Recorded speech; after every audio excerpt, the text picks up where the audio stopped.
let's all get this, your too. thoughts on this. So this is CNBC. They broke this down.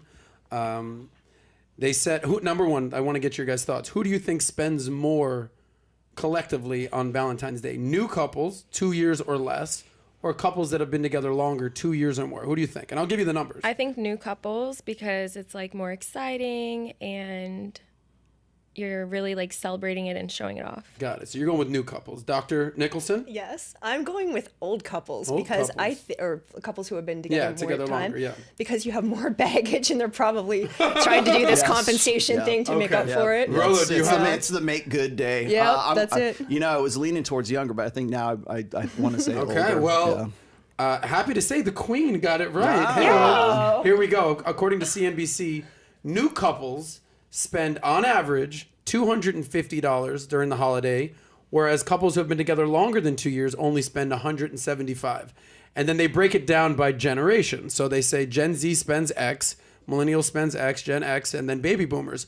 Of those, who do you think spends the most? Gen Z, which is basically like college-aged people in their early 20s. Millennials, 30s-ish. Gen X, that's Rollo's age, like in their 40s, 50s. Or boomers 65 plus. Who do you think spends the most? I feel like the youngest group, what was it? Gen Z. Because you have to flex on the gram. You do gotta flex on the gram. How about you? I cannot say anything as trendy as you just did, but I'm going to go with millennials. Okay, you're going with millennials. I'm going to go with millennials as well, simply right. because I think that like when you look at like the statistics for guys, being sexless these days, it's usually Gen Z that contributes to that majority. Okay, so you saying millennials? That's you're what saying I'm Gen going Z. with. I got to rationalize it all. The Queen is wrong this time. You guys got it right. It was the millennials spend shockingly more than any other generation. Gen Z spends on average $164. Millennials almost $300, $294. Gen X, $182, and boomers ain't spending shit on one another. They've been married forever. Yeah. They're spending $120, okay? Get me out of here. Now, here are the most common purchases on Valentine's Day. The overwhelmingly allowed, why can't I say that word? Overwhelmingly, majority of people spend money on candy, 56%, then cards, 40%, then flowers, 37%, and jewelry, 22%. So does lingerie even figure I into was that? thinking it. Well, let's have that conversation about lingerie. Are you buying that for your wife? Is it your man? You want your man to buy that? I think the woman would buy it to gift her presents. It's like, here's a present for you. Lingerie that I'm going to wear. That's how I've done it too. I'm good with that. Okay. Now, where do handcuffs fit in here? That says that 2% of people buy handcuffs. Has that ever been a purchase you've made? You're an Aquarian. You should know this. Yeah. Well, yes. Should a man buy lingerie for a woman, or should a woman buy lingerie for herself and then? I You think can it's mix it up. both. Yeah. Well, I've been... Is it a different like impetus? I guess is there like something like is a different message if he buys it for you as opposed to you buying it for him to want to turn him on? I'm thinking. Do you have this right now? Is it different? Yeah. But like, I feel like if you as the female are buying the lingerie, I mean, I even buy lingerie single. I do it for myself. Of the lingerie you own, how much did you buy and how much did a guy buy for you?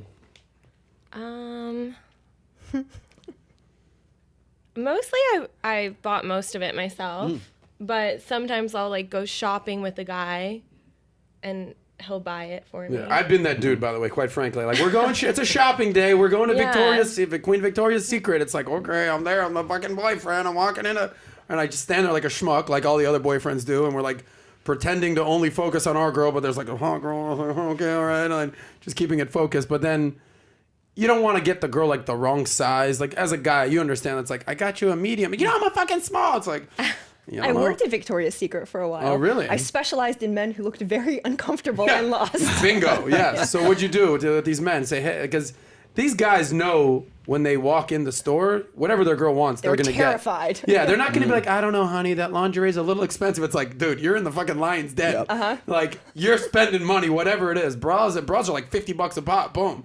You're buying 4 or 5 bras, some lingerie. Like, it was you're going to Christmas spend time. $400 or $500, no problem. All they wanted was what- direction. What'd you coach these guys up? Let's hear this. I would say, how big is she? How big are the titties, girl? Yeah, Okay. like, what are we dealing with first Yes. off? It's like, what does she like? Does she like something lacy? Does she like something cuddly? Like, what area of the store are we going into? Yeah. Oh, is she not there?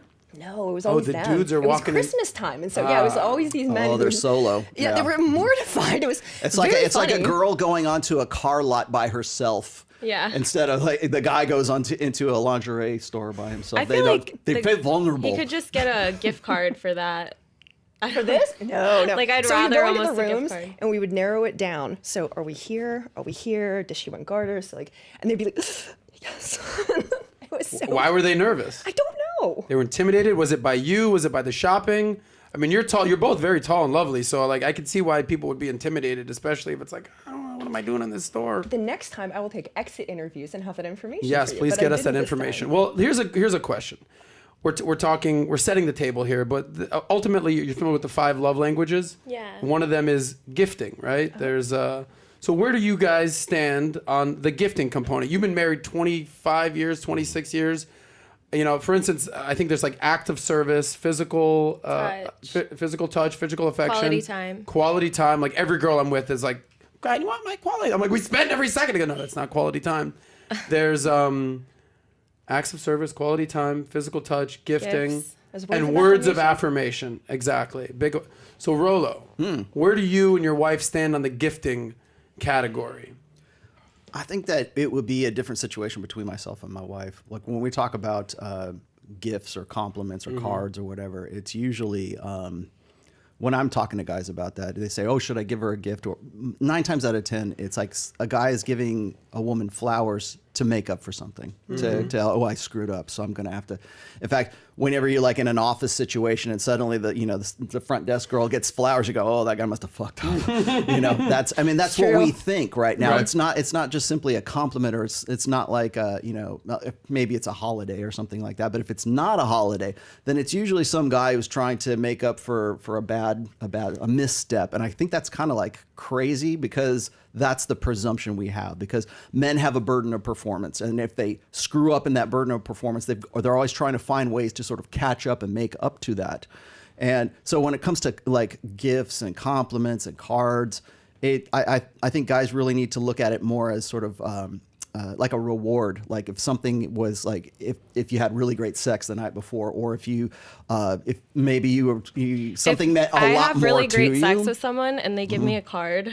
You cancel. Well, flowers or something like that. You were fucking great last night. You Congratulations. were awesome. Thank you. Keep up the good work, kid. Well, it's not so obvious as that. I mean, it's not as contrived as thank that. you. It's not as She contrived. doesn't have to Congratulations. frame it. It's okay. Congratulations on the great sex. But as far as love languages are concerned, it's like what's the next pop psychology? I mean, I've been in a relationship with my wife for technically 26 years. We've been married for 25, and I will tell you right now that a good relationship, a healthy relationship, has polarity, and it also has it's effortless. I hate it when people say we're working on a relationship. I agree with you. You're not working on your relationship. He's working on the relationship to measure up to what your expectations are. And that's where you come in with like gifts and flowers and everything else to sort of, how am I going to make her happy today kind of thing, and so it becomes this obsessive, like, lifelong project, as opposed to like, we're going and doing life together. What did you mean by polarity? Because I've dealt with some bipolarity trips with girls. What do you mean by that? Polarity in the sense that you both retain your own identities. Okay. And I think because usually, I mean, today anyways, I would argue that most men lose their identities in trying to become what that woman expects, the anticipations, the entitlements that woman has of that guy within that relationship. And again, that plays back into what I call the men's burden of performance. And guys take that very seriously. It's like, this is how you be a good husband and a good, boyfriend, or what. I'm going to be the perfect guy. And the problem is that those guys don't understand that perfect is boring.